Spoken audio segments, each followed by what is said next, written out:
The afternoon was far advanced before we were able to snatch a hasty luncheon at a restaurant. A news bill at the entrance announced Kensington outrage. Murder by a madman, and the contents of the paper showed that Mr. Horace Harker had got his account into print after all. 2 columns were occupied with a highly sensational and flowery rendering of the whole incident. Holmes propped it against the cruet stand and read it while he ate. Once or twice he chuckled. "This is all right, Watson," said he. "Listen to this. It is satisfactory to know that there can be no difference of opinion upon this case, since Mr. Lestrade, one of the most experienced members of the official force, and Mr. Sherlock Holmes, the well-known consulting expert, have each come to the conclusion that the grotesque series of incidents, which have ended in so tragic a fashion, arise from lunacy rather than from deliberate crime. No explanation save mental aberration can cover the facts. The press, Watson, is a most valuable institution, if you only know how to use it. And now, if you have quite finished, we will hark back to Kensington and see what the manager of Harding Brothers has to say on the matter."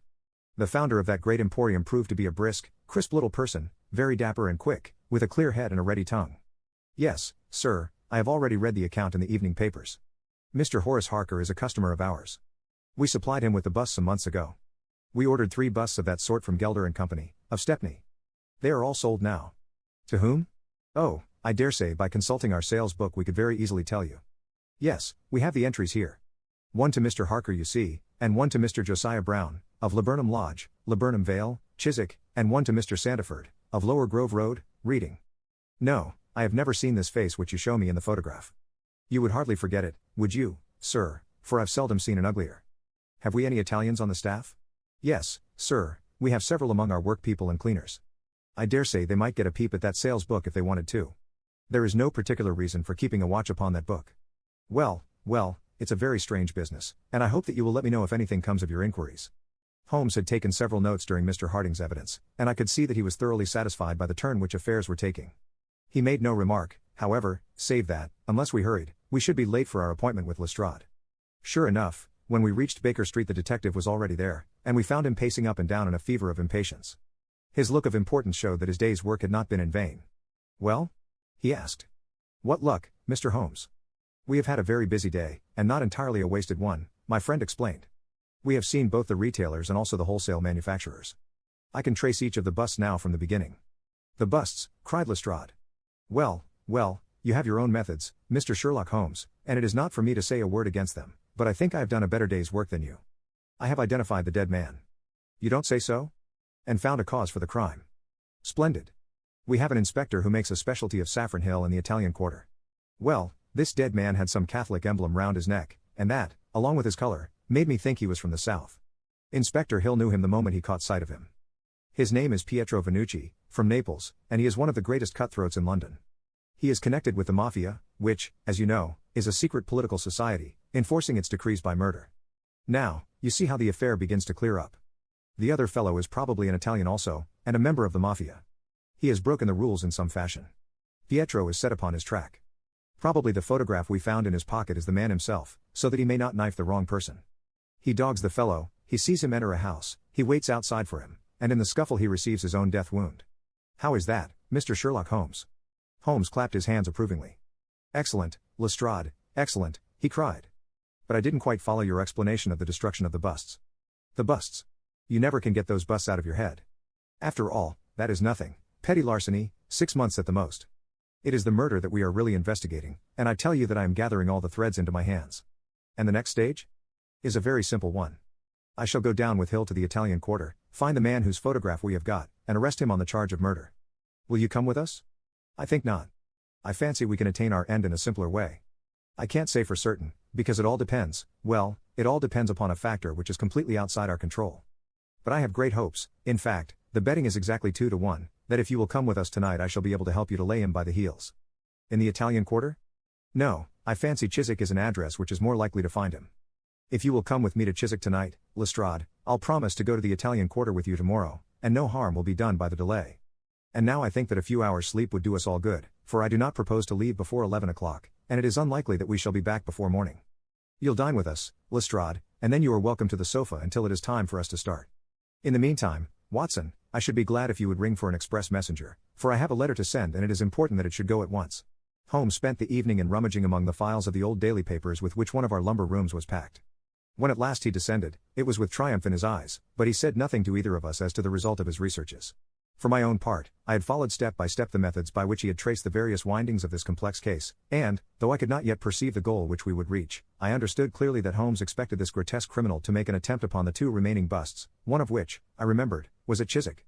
No doubt the object of our journey was to catch him in the very act, and I could not but admire the cunning with which my friend had inserted a wrong clue in the evening paper, so as to give the fellow the idea that he could continue his scheme with impunity. I was not surprised when Holmes suggested that I should take my revolver with me. He had himself picked up the loaded hunting crop, which was his favorite weapon. A four-wheeler was at the door at 11, and in it we drove to a spot at the other side of Hammersmith Bridge. Here the cabman was directed to wait. A short walk brought us to a secluded road fringed with pleasant houses, each standing in its own grounds. In the light of a street lamp we read Laburnum Villa upon the gatepost of one of them. The occupants had evidently retired to rest, for all was dark save for a fanlight over the hall door, which shed a single blurred circle onto the garden path. The wooden fence which separated the grounds from the road threw a dense black shadow upon the inner side, and here it was that we crouched. "I fear that you'll have a long wait," Holmes whispered. "We may thank our stars that it is not raining. I don't think we can even venture to smoke to pass the time. However, it's a 2-to-1 chance that we get something to pay us for our trouble." It proved, however, that our vigil was not to be so long as Holmes had led us to fear, and it ended in a very sudden and singular fashion. In an instant, without the least sound to warn us of his coming, the garden gate swung open, and a lithe, dark figure, as swift and active as an ape, rushed up the garden path. We saw it whisk past the light thrown from over the door and disappear against the black shadow of the house. There was a long pause, during which we held our breath, and then a very gentle creaking sound came to our ears. The window was being opened. The noise ceased, and again there was a long silence. The fellow was making his way into the house. We saw the sudden flash of a dark lantern inside the room. What he sought was evidently not there, for again we saw the flash through another blind, and then through another. "Let us get to the open window. We will nab him as he climbs out," Lestrade whispered. But before we could move, the man had emerged again. As he came out into the glimmering patch of light, we saw that he carried something white under his arm. He looked stealthily all round him. The silence of the deserted street reassured him. Turning his back upon us he laid down his burden, and the next instant there was the sound of a sharp tap, followed by a clatter and rattle. The man was so intent upon what he was doing that he never heard our steps as we stole across the grass plot. With the bound of a tiger Holmes was on his back, and an instant later Lestrade and I had him by either wrist, and the handcuffs had been fastened. As we turned him over I saw a hideous, sallow face, with writhing, furious features, glaring up at us, and I knew that it was indeed the man of the photograph whom we had secured. But it was not our prisoner to whom Holmes was giving his attention. Squatted on the doorstep, he was engaged in most carefully examining that which the man had brought from the house. It was a bust of Napoleon, like the one which we had seen that morning, and it had been broken into similar fragments. Carefully Holmes held each separate shard to the light, but in no way did it differ from any other shattered piece of plaster. He had just completed his examination when the hall lights flew up, the door opened, and the owner of the house, a jovial, rotund figure in shirt and trousers, presented himself. "Mr. Josiah Brown, I suppose?" said Holmes. "Yes, sir, and you, no doubt, are Mr. Sherlock Holmes? I had the note which you sent by the express messenger, and I did exactly what you told me. We locked every door on the inside and awaited developments. Well, I'm very glad to see that you have got the rascal. I hope, gentlemen, that you will come in and have some refreshment." However, Lestrade was anxious to get his man into safe quarters, so within a few minutes our cab had been summoned and we were all four upon our way to London. Not a word would our captive say, but he glared at us from the shadow of his matted hair, and once, when my hand seemed within his reach, he snapped at it like a hungry wolf.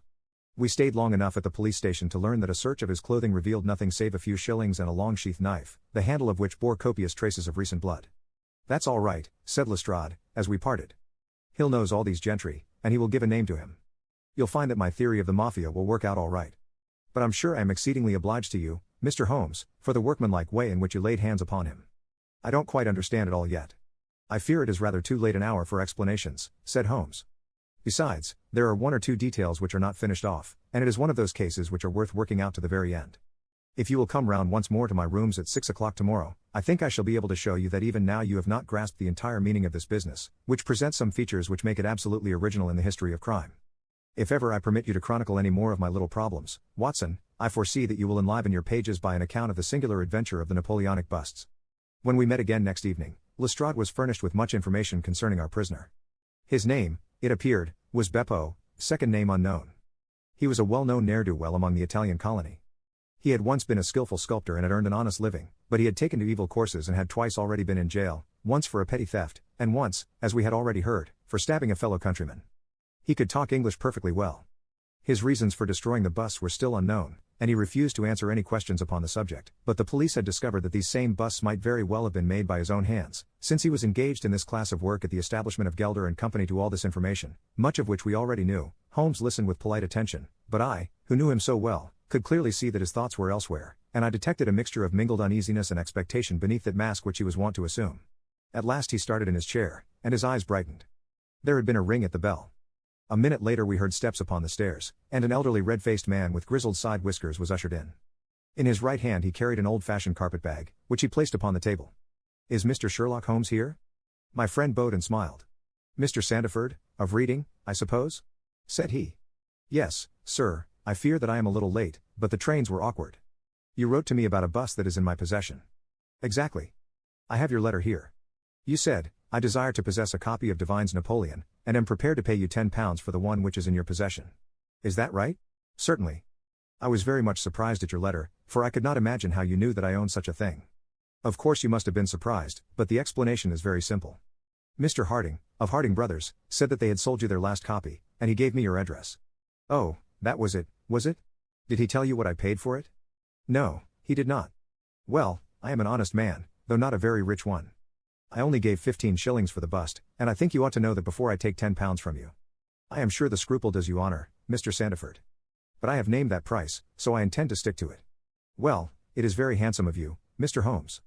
I brought the bust up with me, as you asked me to do. Here it is." He opened his bag, and at last we saw placed upon our table a complete specimen of that bust which we had already seen more than once in fragments. Holmes took a paper from his pocket and laid a £10 note upon the table. "You will kindly sign that paper, Mr. Sandiford, in the presence of these witnesses. It is simply to say that you transfer every possible right that you ever had in the bust to me. I am a methodical man, you see, and you never know what turn events might take afterwards. Thank you, Mr. Sandiford, here is your money, and I wish you a very good evening." When our visitor had disappeared, Sherlock Holmes's movements were such as to rivet our attention. He began by taking a clean white cloth from a drawer and laying it over the table. Then he placed his newly acquired bust in the center of the cloth. Finally, he picked up his hunting crop and struck Napoleon a sharp blow on the top of the head. The figure broke into fragments, and Holmes bent eagerly over the shattered remains. Next instant, with a loud shout of triumph he held up one splinter, in which a round, dark object was fixed like a plum in a pudding. "Gentlemen," he cried, "let me introduce you to the famous Black Pearl of the Borgias." Lestrade and I sat silent for a moment, and then, with a spontaneous impulse, we both broke at clapping, as at the well-wrought crisis of a play. A flush of color sprang to Holmes's pale cheeks, and he bowed to us like the master dramatist who receives the homage of his audience. It was at such moments that for an instant he ceased to be a reasoning machine, and betrayed his human love for admiration and applause. The same singularly proud and reserved nature which turned away with disdain from popular notoriety was capable of being moved to its depths by spontaneous wonder and praise from a friend. "Yes, gentlemen," said he, "it is the most famous pearl now existing in the world, and it has been my good fortune, by a connected chain of inductive reasoning, to trace it from the Prince of Colonna's bedroom at the Dacre Hotel, where it was lost, to the interior of this, the last of the 6 busts of Napoleon which were manufactured by Gelder and Company, of Stepney. You will remember, Lestrade, the sensation caused by the disappearance of this valuable jewel and the vain efforts of the London police to recover it. I was myself consulted upon the case, but I was unable to throw any light upon it. Suspicion fell upon the maid of the princess, who was an Italian, and it was proved that she had a brother in London, but we failed to trace any connection between them. The maid's name was Lucretia Venucci, and there is no doubt in my mind that this Pietro who was murdered 2 nights ago was the brother. I have been looking up the dates in the old files of the paper, and I find that the disappearance of the pearl was exactly 2 days before the arrest of Beppo, for some crime of violence, an event which took place in the factory of Gelder and Company, at the very moment when these busts were being made. Now you clearly see the sequence of events, though you see them, of course, in the inverse order to the way in which they presented themselves to me. Beppo had the pearl in his possession. He may have stolen it from Pietro, he may have been Pietro's confederate, he may have been the go-between of Pietro and his sister. It is of no consequence to us which is the correct solution. The main fact is that he had the pearl, and at that moment, when it was on his person, he was pursued by the police. He made for the factory in which he worked, and he knew that he had only a few minutes in which to conceal this enormously valuable prize, which would otherwise be found on him when he was searched. 6 plaster casts of Napoleon were drying in the passage. One of them was still soft. In an instant Beppo, a skillful workman, made a small hole in the wet plaster, dropped in the pearl, and with a few touches covered over the aperture once more. It was an admirable hiding place. No one could possibly find it. But Beppo was condemned to a year's imprisonment, and in the meanwhile his 6 busts were scattered over London. He could not tell which contained his treasure. Only by breaking them could he see. Even shaking would tell him nothing, for as the plaster was wet it was probable that the pearl would adhere to it, as, in fact, it has done. Beppo did not despair, and he conducted his search with considerable ingenuity and perseverance. Through a cousin who works with Gelder, he found out the retail firms who had bought the busts. He managed to find employment with Morse Hudson, and in that way tracked down 3 of them. The pearl was not there. Then, with the help of some Italian employee, he succeeded in finding out where the other 3 busts had gone. The first was at Harker's. There he was dogged by his confederate, who held Beppo responsible for the loss of the pearl, and he stabbed him in the scuffle which followed. If he was his confederate, why should he carry his photograph? I asked. As a means of tracing him, if he wished to inquire about him from any third person. That was the obvious reason. Well, after the murder I calculated that Beppo would probably hurry rather than delay his movements. He would fear that the police would read his secret, and so he hastened on before they should get ahead of him. Of course, I could not say that he had not found the pearl in Harker's bust. I had not even concluded for certain that it was the pearl, but it was evident to me that he was looking for something, since he carried the bust past the other houses in order to break it in the garden which had a lamp overlooking it. Since Harker's bust was 1 in 3, the chances were exactly as I told you, 2 to 1 against the pearl being inside it. There remained 2 busts, and it was obvious that he would go for the London one first. I warned the inmates of the house, so as to avoid a second tragedy, and we went down, with the happiest results. By that time, of course, I knew for certain that it was the Borgia pearl that we were after. The name of the murdered man linked the one event with the other. There only remained a single bust, the reading one, and the pearl must be there. I bought it in your presence from the owner, and there it lies. We sat in silence for a moment. Well, said Lestrade, I've seen you handle a good many cases, Mr. Holmes, but I don't know that I ever knew a more workmanlike one than that. We're not jealous of you at Scotland Yard. No, sir, we are very proud of you, and if you come down tomorrow, there's not a man, from the oldest inspector to the youngest constable, who wouldn't be glad to shake you by the hand. Thank you, said Holmes. Thank you. And as he turned away, it seemed to me that he was more nearly moved by the softer human emotions than I had ever seen him. A moment later he was the cold and practical thinker once more. Put the pearl in the safe, Watson, said he, and get out the papers of the Conk-Singleton forgery case.